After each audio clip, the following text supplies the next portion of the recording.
In a thriving city where success was measured by the size of one's bank account and the height of their skyscrapers, there lived a man named John Harris.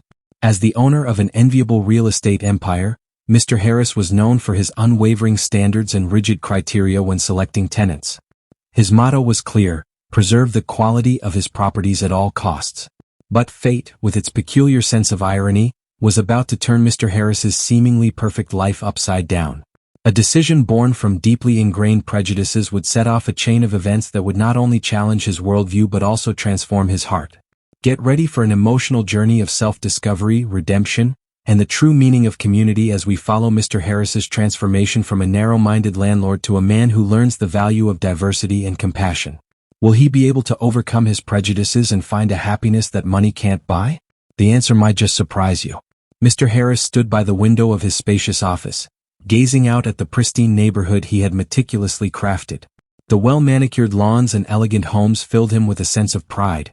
He had worked tirelessly to create this exclusive community, and he wasn't about to let anyone tarnish it. With a satisfied sigh, he turned toward his desk, his eyes drifting over the framed photos of his properties, each one a testament to his success. Mr. Harris ran his fingers across the polished wood, recalling the day he bought his first building. "I've come a long way," he murmured to himself, a faint smile touching his lips. Mr. Harris had always believed in upholding high standards. His rental policies were strict and he made no apologies for it. In his mind, these very policies were what kept his properties valuable and desirable.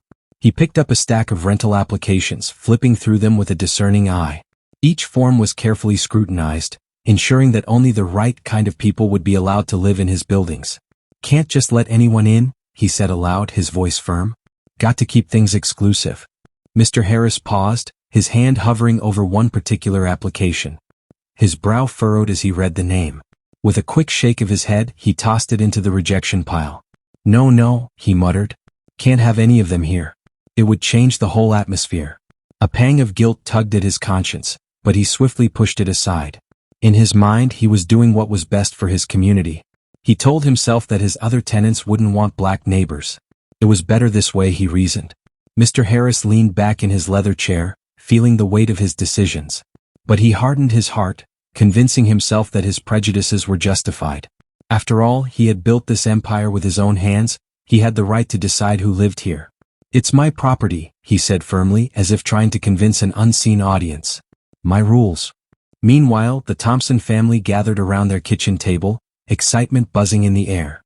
Robert and Lisa sat side by side with their 4 sons, Ethan, Noah, Jacob, and Caleb, huddled around them. On the table lay a stack of papers, the rental application for one of Mr. Harris's properties. "Boys," Robert began, his voice warm and encouraging, "this could be a big step for our family. The new house has more space for all of us to grow." Lisa nodded, her eyes sparkling with hope. "And it's closer to your schools. Imagine not having to wake up so early every morning."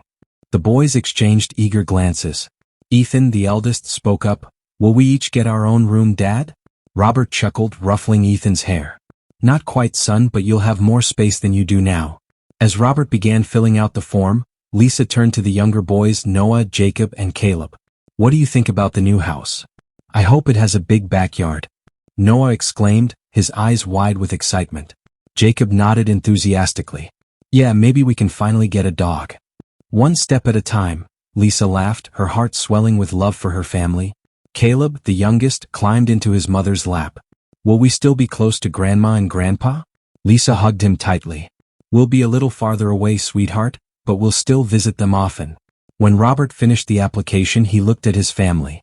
Despite their success in business, they had always chosen to live modestly. This move, though still within their means, represented a step toward a better life for their children. "Now remember," Robert said, his tone gentle but firm, "this house isn't guaranteed. Mr. Harris has to approve our application." Lisa reached out and squeezed his hand. "We've been good tenants everywhere we've lived. I'm sure Mr. Harris will see that." The family huddled together, their hopes high and hearts full of dreams for their potential new home. They were unaware of the challenges that lay ahead, but their love for one another and their faith in goodness shone brightly, ready to face whatever came their way. Mr. Harris sat at his polished mahogany desk, a stack of rental applications in front of him. His fingers, adorned with a heavy gold ring, tapped impatiently on the wood as he sifted through the papers. When he came across the Thompson family's application, his brow furrowed. He flipped through the details. Robert and Lisa Thompson, 4 boys. Their income was more than sufficient, their credit scores impeccable. On paper they were ideal tenants. Mr. Harris's lips pressed into a thin line as he noticed the family photo attached to the application. Well, he murmured to himself, his voice low and disapproving, what do we have here? He leaned back in his leather chair, conflict etching lines into his face.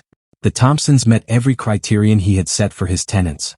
They were successful, had a stable family, and their references were glowing. But there was one thing Mr. Harris couldn't ignore, the color of their skin. A voice deep in his mind whispered that he was being unfair, that rejecting them based on race was wrong.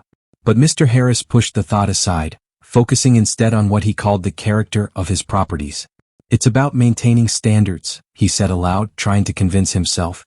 It's not personal. With a heavy sigh, Mr. Harris picked up his pen and began to write on the rejection form. He cited vague reasons, concerns about overcrowding with 4 children, worries about noise levels, but deep down he knew they were just excuses. As he sealed the rejection letter in an envelope, Mr. Harris felt a pang of guilt. He tried to shake it off, reminding himself of his success and the exclusive community he had built. But the image of the smiling Thompson family lingered in his mind. It's just business, he muttered, tossing the envelope into the outgoing mail tray. Yet even as he said it, Mr. Harris couldn't meet his own eyes in the reflection of his office window. Meanwhile, Robert Thompson sat at the kitchen table, his shoulders slumped as he stared at Mr. Harris's rejection letter. The paper trembled slightly in his hands, a mix of disappointment and frustration etched on his face. Lisa gently placed her hand on his shoulder. What's wrong, dear? She asked, her voice soft with concern. Robert looked up at his wife, his eyes filled with a blend of sadness and determination. Mr. Harris rejected our application, he said, his voice barely a whisper. But you know what? We don't need his fancy house. We'll build our own home. Lisa's eyes widened. Build our own home? Are you sure, Robert? He nodded, a small smile forming on his lips. Yes, I am. We'll find a piece of land on the outskirts of town. It might not be as fancy as Mr. Harris's properties, but it will be ours. Lisa squeezed his shoulder, her eyes shining with pride. That's my Robert, she said warmly. Always finding a way forward. Robert stood up, pulling Lisa into a tight embrace. It won't be easy, he murmured into her hair, but we'll make it work. We always do.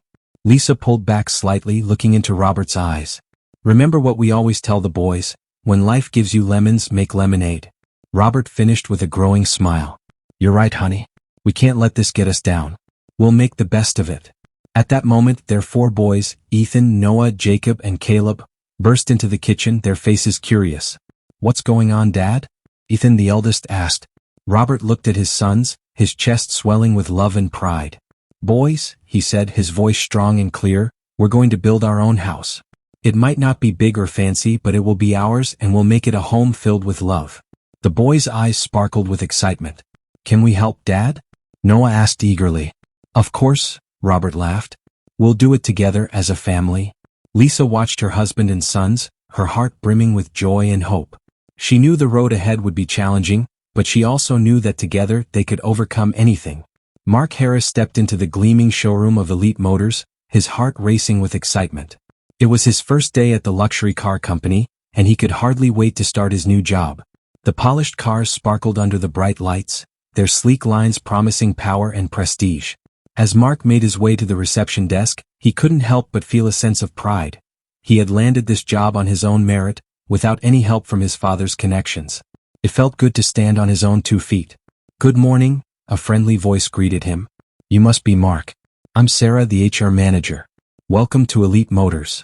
Mark smiled warmly. Thank you, Sarah. I'm really excited to be here. Sarah guided Mark through the building, introducing him to his new colleagues as they walked. Mark noticed something different about this workplace. There was a warmth in the air, a sense of camaraderie he hadn't expected in a luxury car company. And this is where you'll be working, Sarah said, leading him to a sleek, open-plan office. Our CEO, Mr. Thompson, believes in fostering a collaborative environment. Mark's eyebrows shot up in surprise. The CEO cares about the work environment? Sarah nodded, her eyes shining. Oh yes, Mr. Thompson is very hands-on. He and his wife, Mrs. Thompson, built this company on strong values. They believe in treating everyone with respect and dignity, from the janitor to the top executives. As the day went on, Mark grew increasingly impressed. He watched employees from different departments work together seamlessly, their interactions marked by mutual respect and genuine friendship. During his lunch break, Mark overheard two colleagues discussing a recent company initiative. "Can you believe the Thompsons are using part of the profits to fund a community center?" one of them said. "That's typical of them," the other replied warmly. "Always thinking of ways to give back." A wave of admiration washed over Mark. This was so different from the cutthroat corporate world his father had always described. Here, success wasn't just about making money, it was about making a difference. As Mark settled back at his desk, his gaze was drawn to a framed quote on the wall. "True success is not only about what you achieve in life, but also about what you inspire others to accomplish." A quiet smile tugged at the corners of his lips. He knew in that moment that he was exactly where he needed to be. Over the following weeks, Mark found himself growing more comfortable in his new role at Elite Motors. He was deeply moved by the company's ethos and the welcoming atmosphere that pervaded every corner of the workplace. But what truly left an impression on him was the genuine kindness and down-to-earth nature of the owners, Robert and Lisa Thompson. One afternoon, as Mark was meticulously reviewing some documents, Robert approached his desk, his presence announced by a warm, unassuming smile. "How are things going, Mark?" Robert asked, his voice as comforting as it was sincere. Mark looked up, pleasantly surprised by the personal attention. "Things are going really well, Mr. Thompson. I'm really enjoying my work here." Robert chuckled, waving off the formality. "Please call me Robert. I'm glad to hear that you're settling in nicely. Lisa and I were wondering if you'd like to join us for dinner at our place this Friday. We like to get to know our team better in a more relaxed setting." A surge of excitement and a hint of nervousness fluttered through Mark. "I'd be honored, sir. Robert. Thank you for the invitation."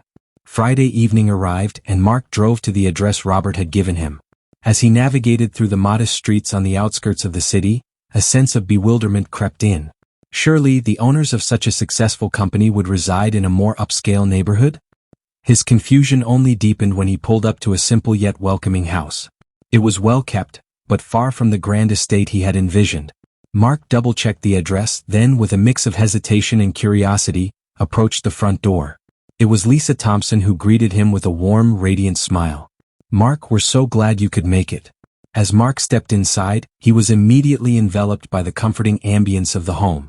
The house was small, but it brimmed with a warmth that seemed to seep into his very soul. He could hear the cheerful sounds of children playing in another room. Robert emerged from the kitchen, wiping his hands on an apron, his smile as inviting as the aroma wafting through the air. "Welcome, Mark. I hope you're hungry. I've got a pot roast in the oven that's just about ready." Mark's surprise must have shown on his face because Lisa chuckled softly. "I know this might not be what you were expecting," she said kindly, her eyes filled with understanding. "But we believe in living simply and focusing on what truly matters." As the evening unfolded, Mark found himself drawn in by the genuine warmth and authenticity of the Thompsons. They shared stories about their 4 children, their business philosophy, and their deep commitment to giving back to the community. Every word, every laugh, every shared moment seemed to reinforce the idea that success wasn't about the grandeur of one's possessions but the richness of one's spirit. When Mark finally sat down to dinner with the Thompson family, he was struck by the profound sense of love and connection that filled their modest home. The mouth-watering scent of Robert's pot roast mingled with the sounds of laughter and heartfelt conversation, creating a moment that Mark knew he would carry with him for a long time. In that cozy, unassuming home, Mark realized that he wasn't just working for a company, he was becoming part of a family. And in that realization, he found a deeper sense of fulfillment and belonging than he had ever expected.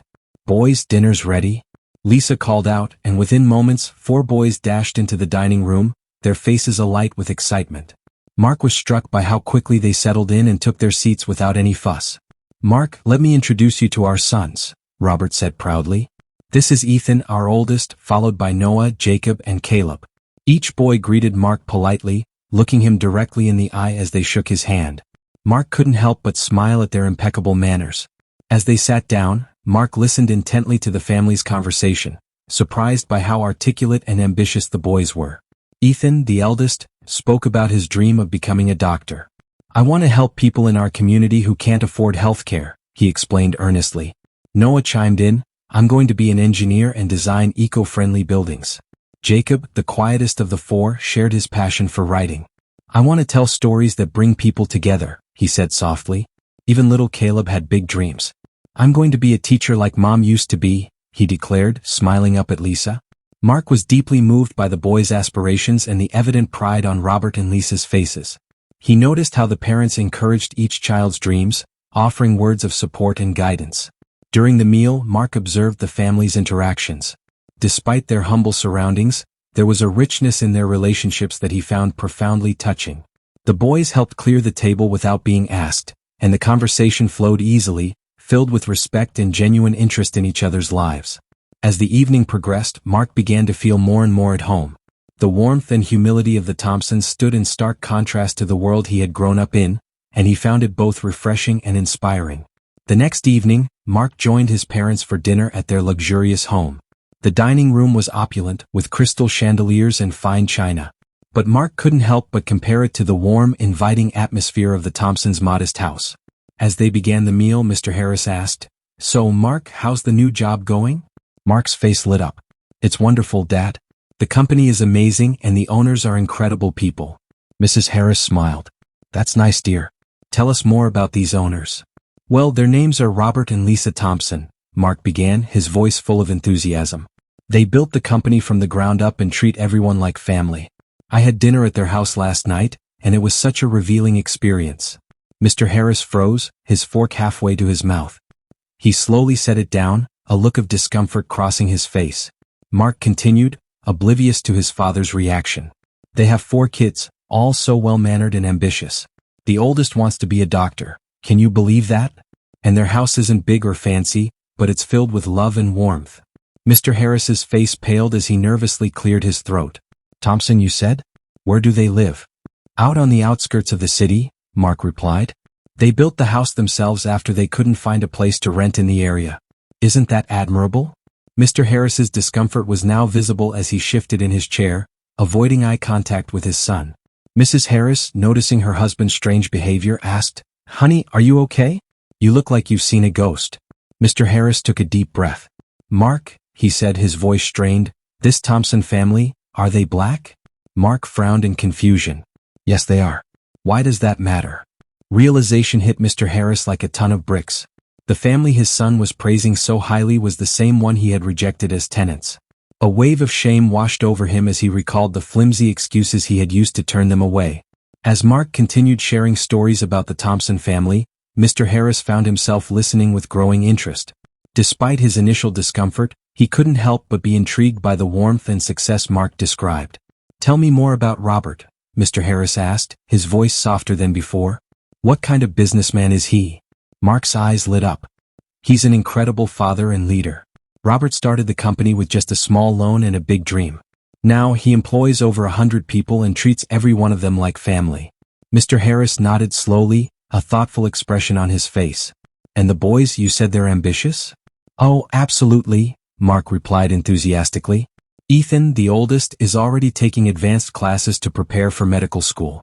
Noah wants to be an engineer, and the younger 2 are excelling in school as well." As Mark spoke, Mr. Harris felt a pang of guilt in his chest. He had dismissed the Thompsons without giving them a chance, basing his decision solely on the color of their skin. Now, hearing about their achievements and character, he began to question his judgment. Mrs. Harris, noticing her husband's pensive mood, asked gently, "What are you thinking, dear?" Mr. Harris sighed deeply. "I'm wondering if I made a terrible mistake," he admitted, his voice barely a whisper. Mark looked at his father, confusion evident on his face. "What do you mean, Dad?" Mr. Harris hesitated for a moment before speaking. "The Thompsons, they applied to rent one of our properties some time ago. I turned them down." Mark's eyes widened in surprise. "But why? They're such wonderful people."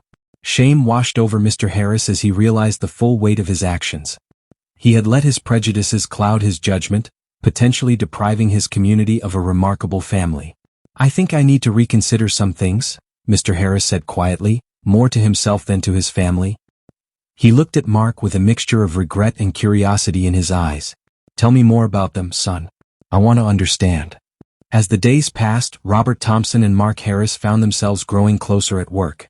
Their friendship blossomed naturally, built on a foundation of shared values and mutual respect. One sunny afternoon during their lunch break, Robert and Mark sat in the company's small garden area. The warm breeze rustled the leaves of a nearby oak tree as they enjoyed their sandwiches. "You know, Mark," Robert began, his eyes shining with warmth, "I wanted to tell you how much I appreciate your friendship. It's not often you meet someone who truly understands the value of hard work and kindness." Mark smiled, touched by Robert's words. "I feel the same way, Robert. I've learned so much from you in such a short time." Robert nodded, his expression growing thoughtful. "That's what life is about, isn't it? Learning and growing. It's something I try to instill in my boys, a sense of daily curiosity." Mark leaned forward, intrigued. "How do you do that? I mean, with all your success, it must be challenging to keep them grounded." Robert chuckled softly. "It's not always easy, that's for sure. But Lisa and I believe it's crucial to teach them humility and kindness above all else." He paused, taking a sip of water before continuing. "We could buy a much bigger house or more luxurious cars, but we choose to live simply. We want the boys to understand that true wealth isn't about material possessions." Mark listened intently, fascinated by Robert's approach to parenting. Every weekend, Robert would share with a voice full of pride, "We volunteer at the local community kitchen. The boys serve food, talk with the people there, and learn that everyone has a story worth hearing." "That's incredible," Mark said, genuinely impressed. "I bet it's had a real impact on them." Robert nodded, his eyes glistening slightly.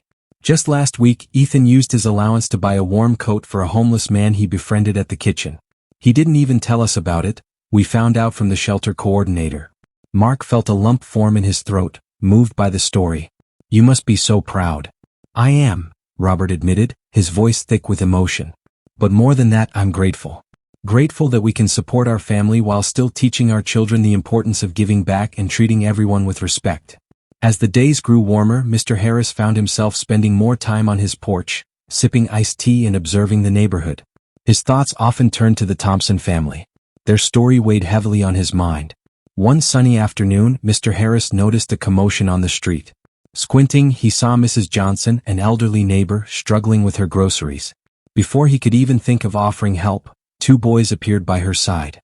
"Those are the Thompson boys," Mr. Harris murmured to himself, recognizing Ethan and Noah from Mark's descriptions.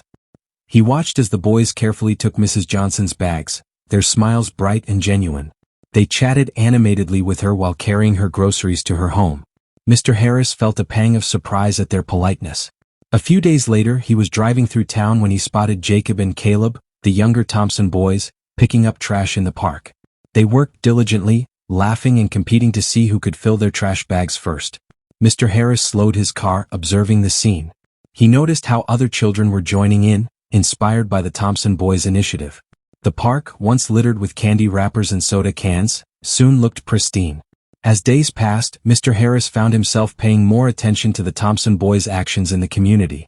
He saw Ethan helping a lost dog find its way home, Noah tutoring younger children at the library, and all four boys volunteering at various community events. Each small act of kindness and respect he witnessed chipped away at Mr. Harris's long-standing prejudices. He began to question the beliefs that had seemed so solid just a few weeks ago. The boys' behavior starkly contrasted with the assumptions he had made about their family. One evening, as Mr. Harris sat on his porch, he saw the Thompson family walking together, their laughter carried on the warm breeze. He watched them as they stopped to help a neighbor whose car had broken down, working together to push it to the side of the road. At that moment, a deep sense of shame washed over Mr. Harris. He realized he had judged this family solely based on the color of their skin, missing the true measure of their character. His previous stance, once so firm, now seemed shaky and unfounded. Mark Harris couldn't contain his excitement as he approached his parents' home. He knocked on the door, his face beaming with enthusiasm. When Mr. Harris opened the door, Mark burst out, "Mom, Dad, I have great news." Mrs. Harris appeared from the kitchen, drying her hands with a dish towel.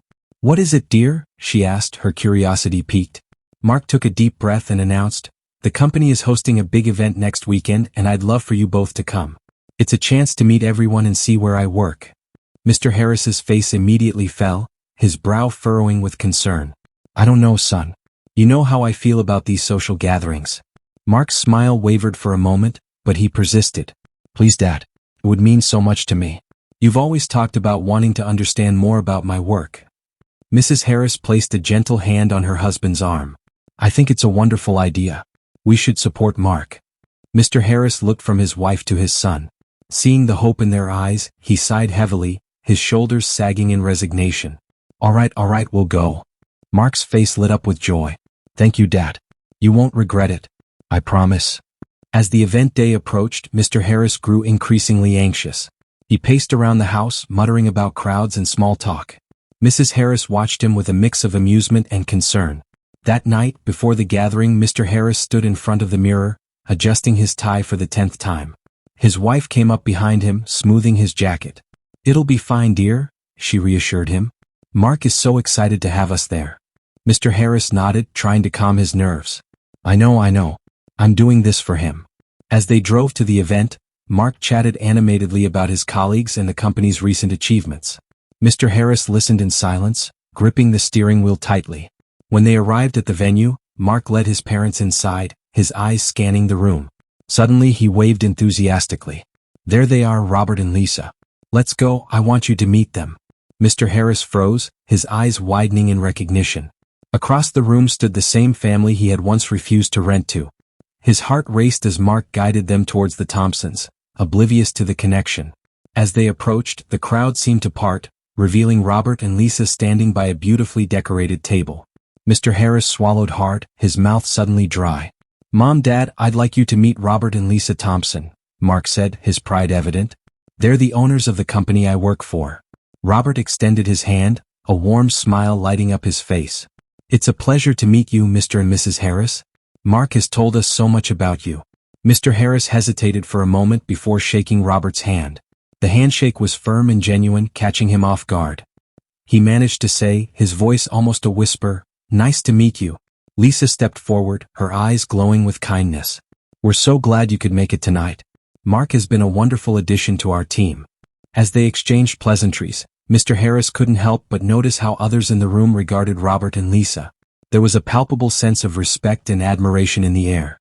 Employees approached the Thompsons with ease, sharing jokes and stories. A young intern hurried over to Robert, looking nervous. "Mr. Thompson, I'm sorry to interrupt, but we have a small issue with the buffet service," the intern said. Robert turned to the intern, his voice calm and reassuring. "Don't worry, Sarah. We'll see what we can do to help." He apologized politely, leaving Mr. Harris astonished by his accessibility. Lisa engaged Mrs. Harris in conversation, asking thoughtful questions about her family and interests.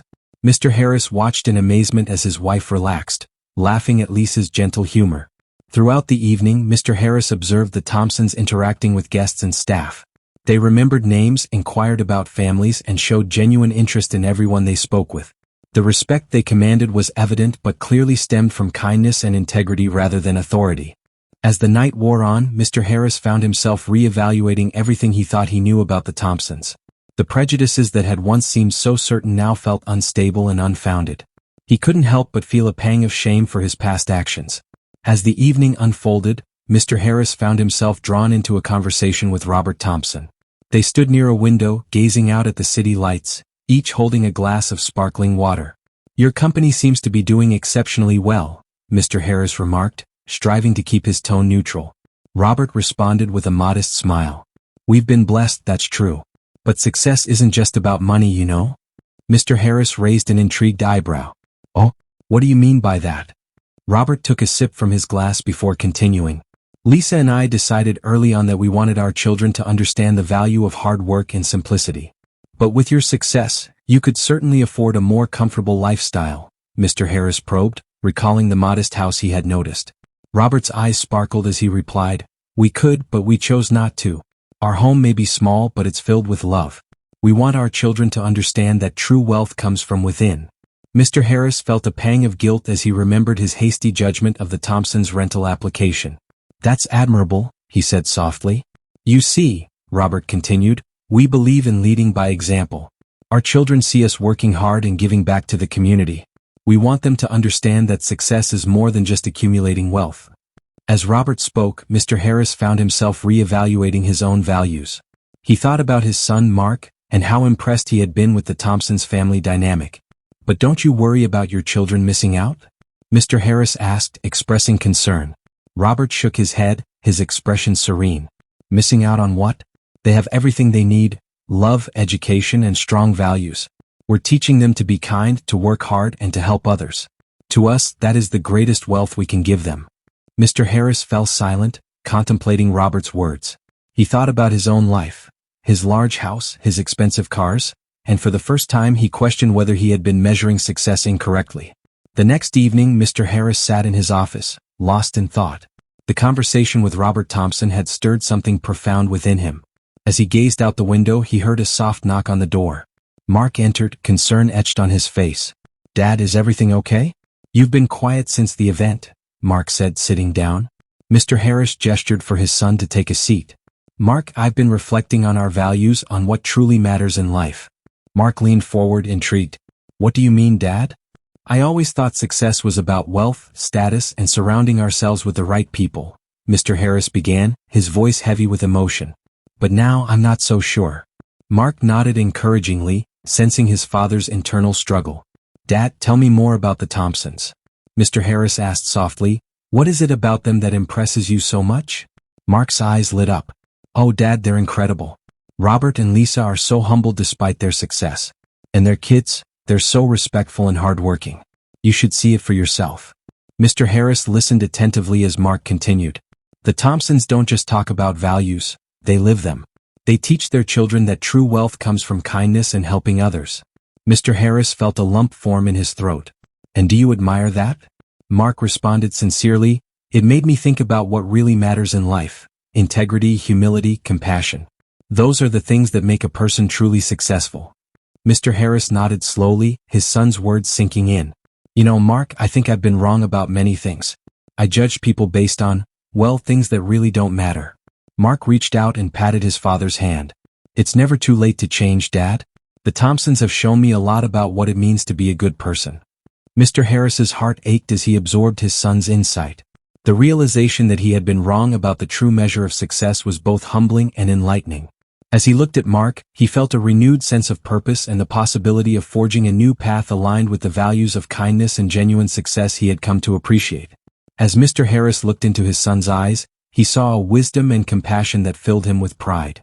It became clear to him that Mark had absorbed lessons that he himself was only beginning to grasp. After Mark had left, Mr. Harris remained in his office, his mind a tumult of conflicting emotions. The weight of his past actions bore down on him heavily, and for the first time in years, he felt a sharp pang of genuine remorse. He recalled the day he had turned down the Thompsons' rental application. At the time it had seemed so simple, so justified. But now, as he reflected on the flimsy reasons he had given, shame washed over him like a cold wave. "What have I done?" he whispered to the empty room. Rising from his chair, Mr. Harris walked to the window and stared out at the meticulously manicured lawns of his exclusive community. Where he once took pride in the uniformity and perceived perfection, everything now felt empty and meaningless. He thought of Robert Thompson, a man who had built a successful business from nothing, and who had taught his children the value of hard work and humility. And Lisa Thompson, whose warmth and kindness had touched Mark's heart. Mr. Harris realized with a pang that he had denied his community the richness of their presence. "I judged them without knowing them," he said aloud, his voice trembling with emotion. "I let my prejudice blind me to their character." The guilt surged stronger with each passing moment. He thought of the simple home the Thompsons had built on the outskirts of town, forced there by his narrow-mindedness. How different things might have been if he had given them a chance. Overwhelmed, Mr. Harris sank into his chair, burying his face in his hands. He had always prided himself on being a successful businessman, a pillar of the community. But now he saw the emptiness of these achievements. What was the value of wealth if it came at the cost of someone's humanity? "I was so wrong," he murmured, tears burning in his eyes. "So terribly wrong." As the reality of his actions sank in, Mr. Harris felt a profound sense of loss. He had missed the opportunity to meet a remarkable family and enrich his community with their presence. More than that, he had denied himself the chance to grow, to see beyond his prejudices. The guilt was overwhelming, but alongside it came a glimmer of something else, a desire to make things right, to be better. Mr. Harris knew he had a long road ahead, but for the first time in years he felt a spark of hope. Perhaps it wasn't too late to change, to learn from his mistakes. Meanwhile, Robert and Mark sat in the company's break room, sharing a quiet moment over steaming cups of coffee. The bustling office seemed far away as Robert leaned in, his voice low and sincere. "You know, Mark," Robert began, his eyes distant with memory, "building our home wasn't easy. There were times when we almost gave up." Mark listened intently, his coffee forgotten as he absorbed each word. Robert continued, when your father rejected our rental application, we were heartbroken. But Lisa, bless her heart, said, Robert, we'll build our own home. It will be filled with love, and that's what matters. Mark felt a pang of guilt at the mention of his father, but he remained silent, eager to hear more. We found that plot of land on the outskirts of town, Robert said, a small smile playing on his lips. It wasn't much, but it was ours. Every day after work I went there to clear the land. The boys joined me when they could. Even little Caleb tried to carry branches bigger than he was. Robert's eyes glistened with unshed tears. There were nights when my hands were so blistered I could barely hold a fork, but Lisa would tend to me and we'd all pray together, thanking God for what we had. As Robert spoke, Mark felt a deep sense of admiration and sorrow. His father had missed the chance to learn from such a profound example of resilience and love. But amidst his guilt, Mark also felt a surge of hope, inspired by the Thompsons' story. Mark felt a lump forming in his throat as he envisioned the Thompsons united in their struggle, facing each challenge with grace and determination. The hardest part, Robert continued, his voice almost a whisper, was when the first winter storm hit. We hadn't even finished the roof yet. I'll never forget huddling with Lisa and the kids under a tarp, rain pouring down on us, all of us shivering. Mark's heart ached at the image. He reached out and placed a comforting hand on Robert's shoulder. But you know what? Robert said, his voice gaining strength. We never once considered giving up. Each setback only made us more determined. And when we finally moved in, it wasn't just a house. It was a home that we built with our own hands, with our love and our faith. Mark was deeply moved by the resilience of the Thompson family. Their unshakable spirit in the face of adversity touched him profoundly. He realized that true strength was not tied to wealth or status but to facing life's challenges with dignity and perseverance. Mark was in the kitchen of the Harris home, nervously adjusting the silverware on the dinner table. He glanced at his father, Mr. Harris, who paced back and forth in the living room. Dad, relax, Mark said gently. They're just people like us. Mr. Harris stopped pacing and looked at his son. His eyes were a mix of anxiety and determination. I know, son. I just want to make things right. The doorbell rang and both men jumped slightly. Mark took a deep breath and went to answer it. As he opened the door, he was greeted by the warm smiles of the Thompson family. Welcome, Mark said, his voice filled with genuine happiness. Please come in. Robert and Lisa Thompson entered first, followed by their 4 children, Ethan, Noah, Jacob, and Caleb. Each carried a dish, filling the air with delicious aromas. Mr. Harris stepped forward, shaking hands with Mr. and Mrs. Thompson, his voice thick with emotion. I'm so glad you could join us tonight. Robert extended his hand, his eyes kind and understanding. Thank you for having us, Mr. Harris. We're honored to be here. As they shook hands, Mr. Harris felt a wave of shame wash over him. He remembered his past prejudices and the pain he had caused this family. But in Robert's eyes he saw no judgment, only warmth. Lisa stepped forward, offering Mr. Harris a homemade apple pie. We hope you enjoy this dessert, she said with a gentle smile. Mr. Harris accepted the pie, his eyes misting over. That's very kind of you. Thank you. As they moved to the dining room, the Harris home began to fill with the chatter and laughter of the Thompson children. Little Caleb tugged at Mr. Harris's sleeve, his eyes wide with innocence. Did you know my dad built our whole house? Mr. Harris knelt down to Caleb's level, his heart heavy with the knowledge of what this family had endured because of his actions. Your dad must be very skilled and hardworking, he said softly. Caleb nodded enthusiastically. He is. And Mommy says our house is special because it was built with love. Mr. Harris felt a lump in his throat as he looked at Robert and Lisa, who were watching the interaction with gentle smiles.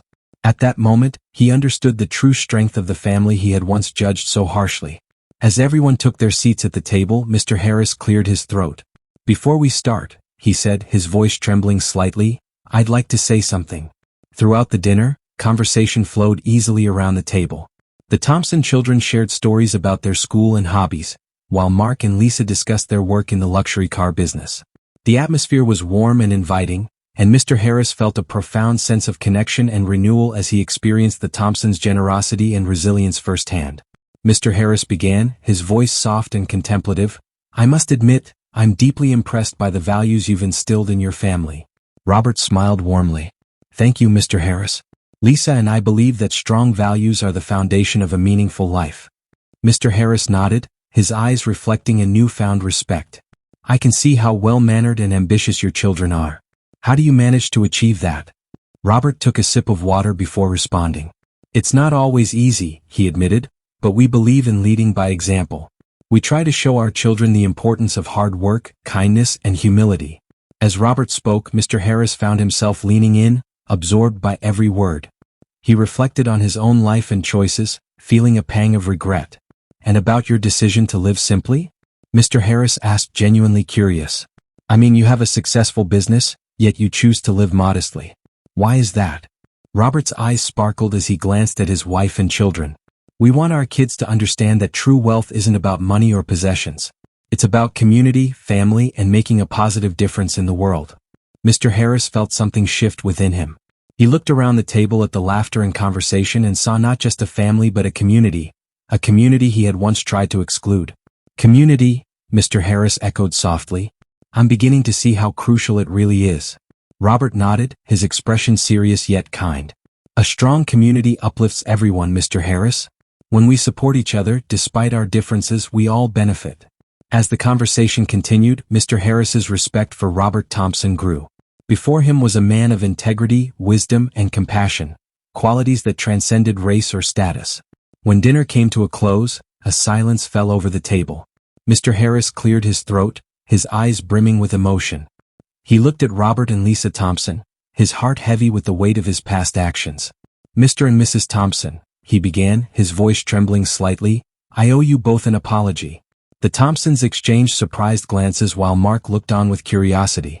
Mr. Harris took a deep breath and continued, when you applied to rent one of my properties, I rejected your application, and I did it for all the wrong reasons. Lisa placed a reassuring hand on Robert's arm, offering silent support. I was prejudiced, Mr. Harris confessed, his voice barely a whisper. I judged you based on the color of your skin, not on the content of your character. And I was so wrong. Tears welled in Mr. Harris's eyes as he spoke. Meeting you and your family has opened my eyes. You've shown me what true integrity, kindness, and family values are. I am deeply ashamed of my actions and hope you can find it in your hearts to forgive me. The room fell silent for a moment. Robert and Lisa shared a look, a silent conversation passing between them. Then Robert turned to Mr. Harris with a warm, gentle smile. Mr. Harris, he said, his voice sincere, we appreciate your honesty. It takes courage to admit when we've made mistakes. Lisa nodded in agreement. We all have moments we're not proud of, she added softly. What matters is how we learn and grow from them. Mr. Harris looked at them in disbelief, touched by their kindness. You're willing to forgive me just like that? Robert extended his hand across the table, placing it on Mr. Harris's shoulder. Forgiveness is a choice, Mr. Harris, and it's one we're happy to make.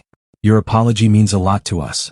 Tears of relief and gratitude streamed down Mr. Harris's face, and he felt as though a great weight had been lifted from his shoulders. In that moment, he knew his life would never be the same. The next morning, Mr. Harris awoke with a renewed sense of purpose. The burden of his guilt had been lifted, but he felt a strong urge to make things right with the Thompson family in a tangible way. After much contemplation, he decided to offer them the rental property they had originally applied for, a beautiful, much larger and more comfortable home than their current one.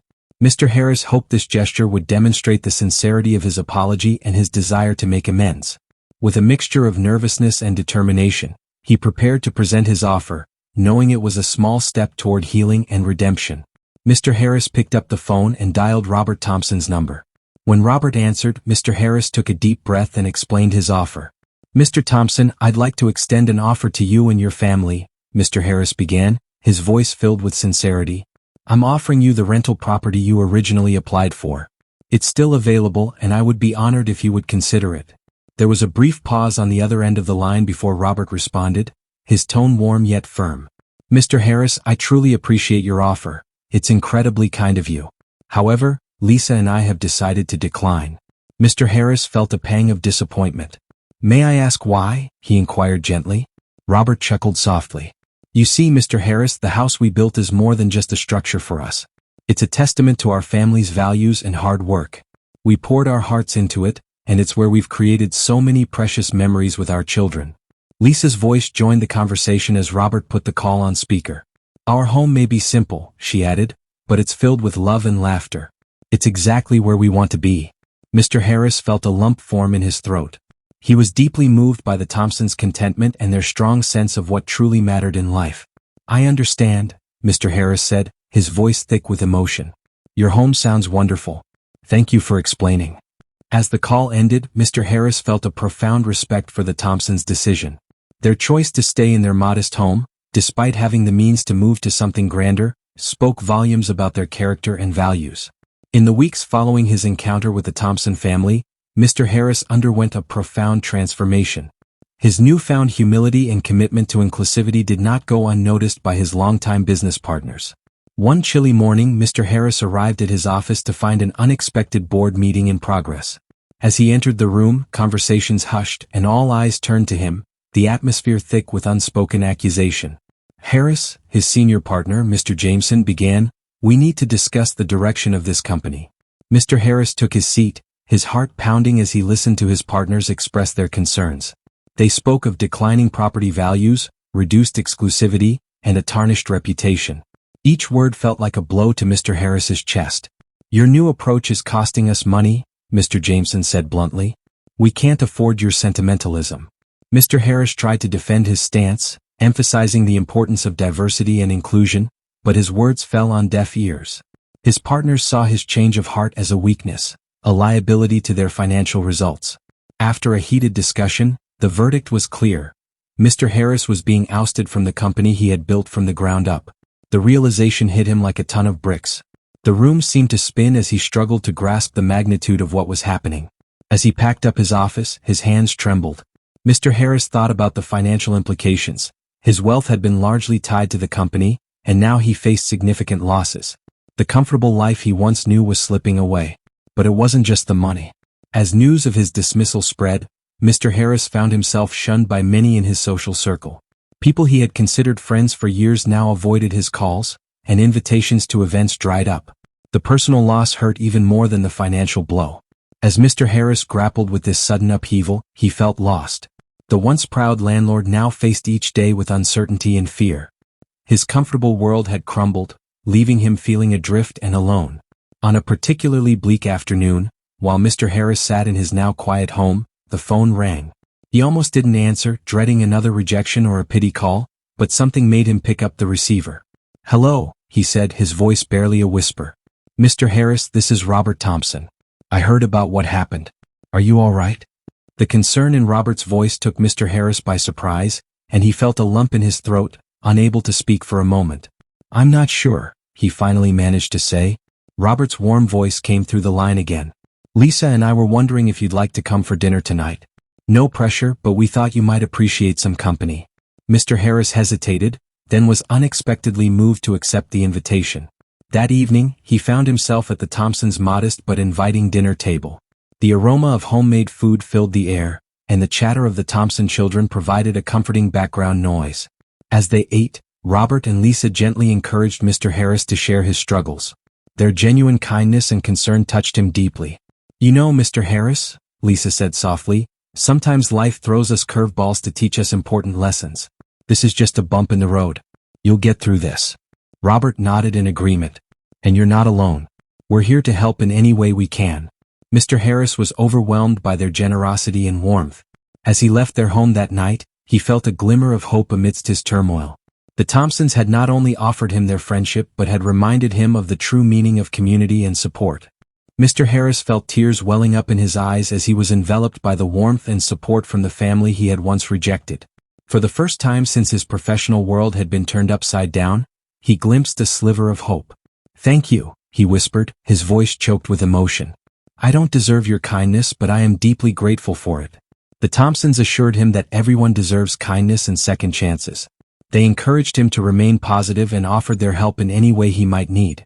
In the weeks that followed, Mr. Harris found himself at a crossroads. The loss of his company and wealth had left him feeling adrift, but the Thompsons' kindness had planted a seed of hope in his heart. He knew he needed to find a new purpose, something that would allow him to make amends for his past mistakes and contribute positively to his community. One day, while perusing the local newspaper, Mr. Harris's gaze fell upon an advertisement for a job opening at the community center. They were looking for someone to help coordinate volunteer efforts and outreach programs. Without hesitation, he decided to apply.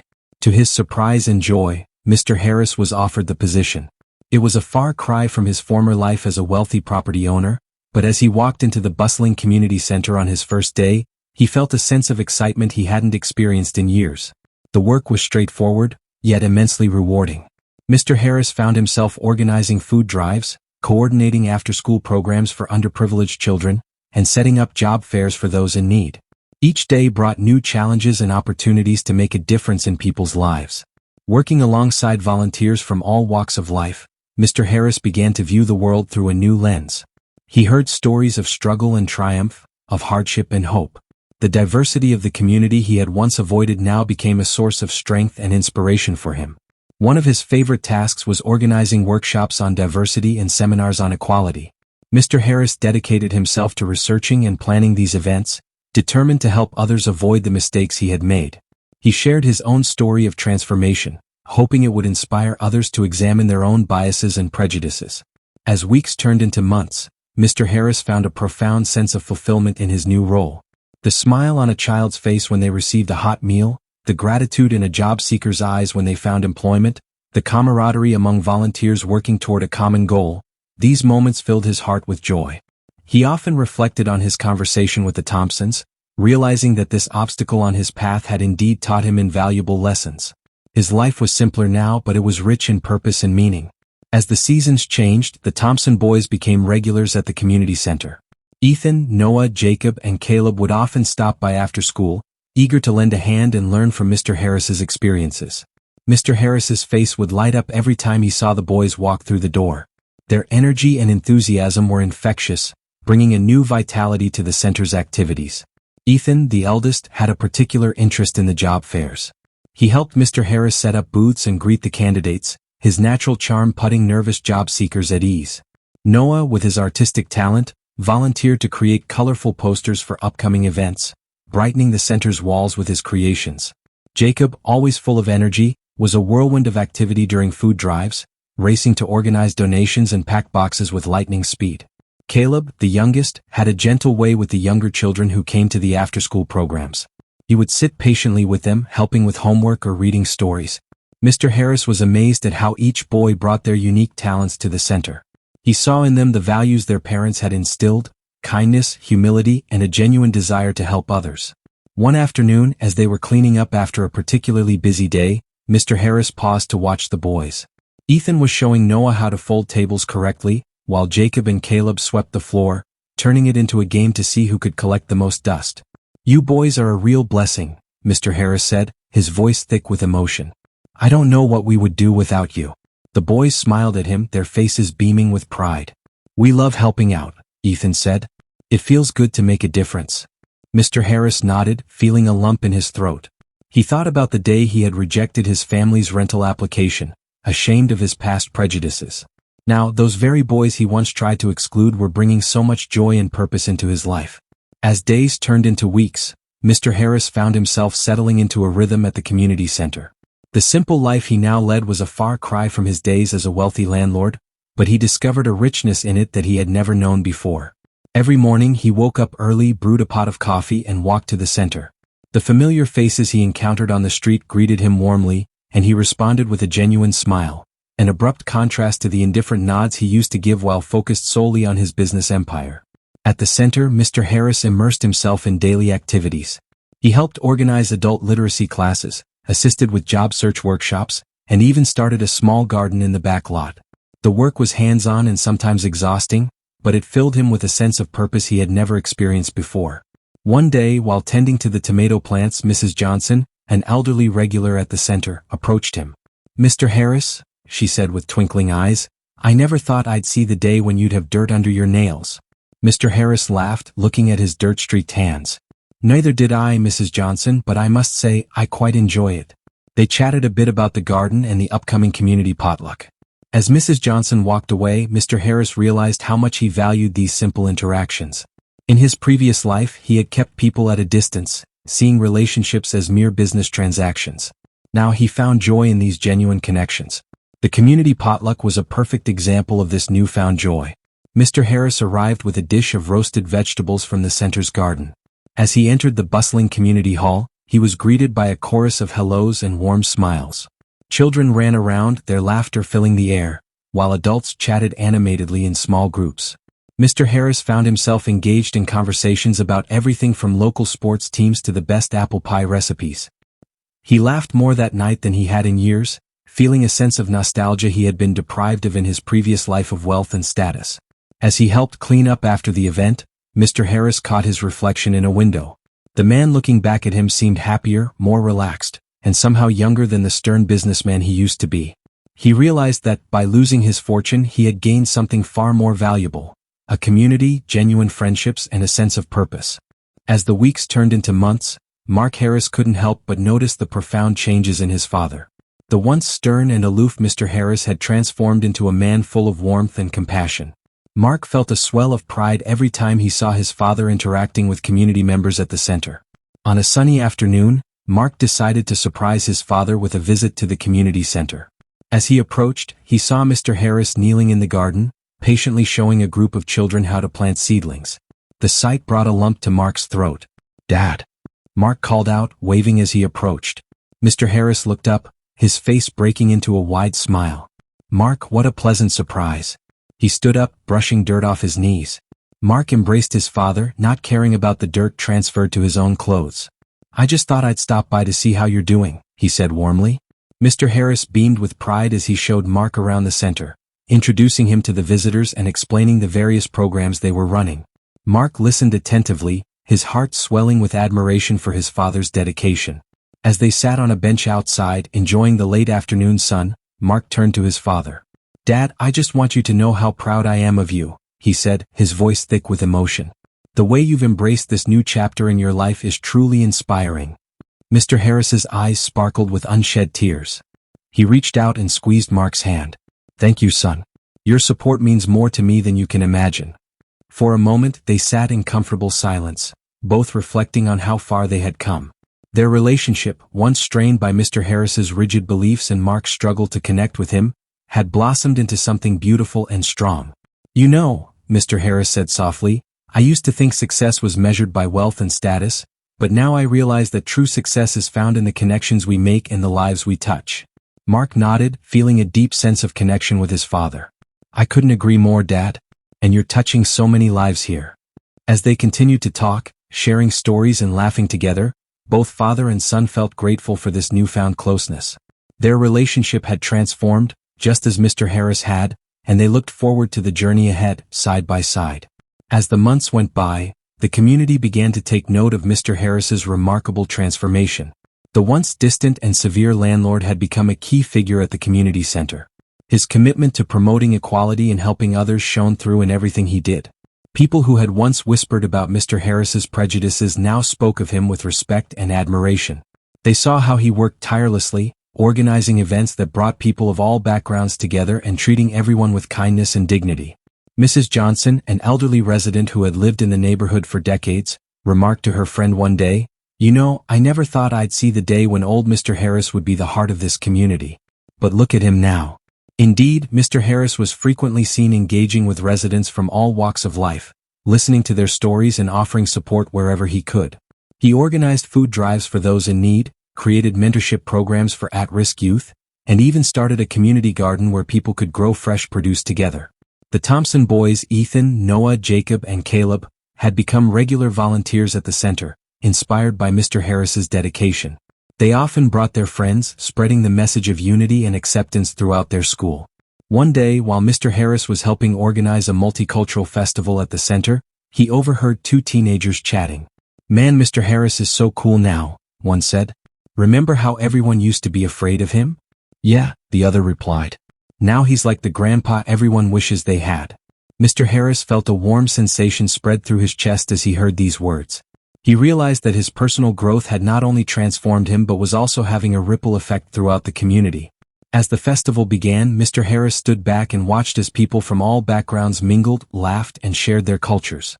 He felt a deep sense of accomplishment knowing he had played a part in bringing this diverse group together.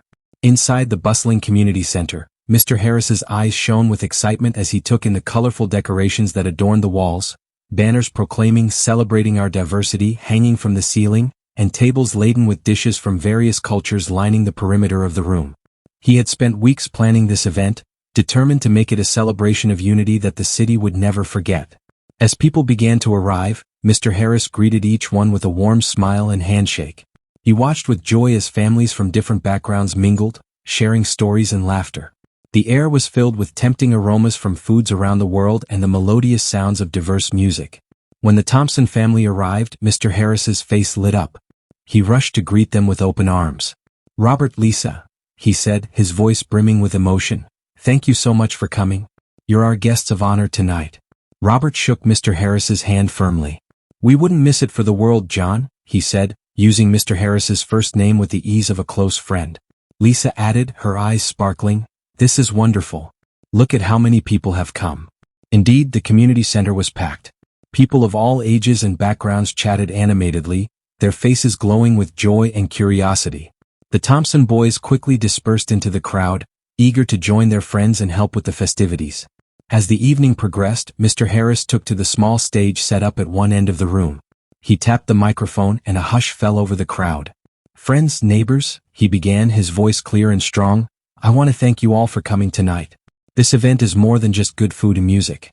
It's about celebrating the rich tapestry of our community." He paused, his gaze sweeping the room before settling on the Thompsons. "I would especially like to thank the Thompson family. Your kindness and forgiveness have taught me the true meaning of community and acceptance. You've shown me that our differences are not something to fear, but something to celebrate." Applause erupted, and Mr. Harris felt his heart swell with gratitude. As he stepped down from the stage, he was enveloped in a sea of handshakes, hugs, and words of appreciation. The event was more than just a success, it was a turning point for the entire community. As the community event drew to a close, Mr. Harris found himself sitting at a table with the Thompson family. The center had quieted down, with only a few people lingering to clean up. The warmth of the night's success still lingered in the air. Robert Thompson raised his glass of lemonade, saying, "To new beginnings and true friendship," his eyes shining. Everyone at the table lifted their glasses, smiling broadly. Mr. Harris felt a lump in his throat as he looked around at the faces of those who had become so dear to him. Lisa leaned forward, her kind eyes fixed on Mr. Harris. "John, we can't thank you enough for organizing this event. It's brought the whole community together in a way I've never seen before." Mr. Harris shook his head humbly. "I should be thanking you," he said, his voice thick with emotion. "Your family has shown me what truly matters in life. You've taught me the value of compassion and humility." Ethan, the eldest of the Thompsons, joined the conversation. "Remember when we first started helping at the community center? You were so nervous about everything?" Everyone laughed, including Mr. Harris. "Oh, I was a mess," he admitted, "but you kids were so patient with me. You taught this old dog a few new tricks." Noah, the second oldest, smiled and said, "And now look at you, you're like the heart of the community center."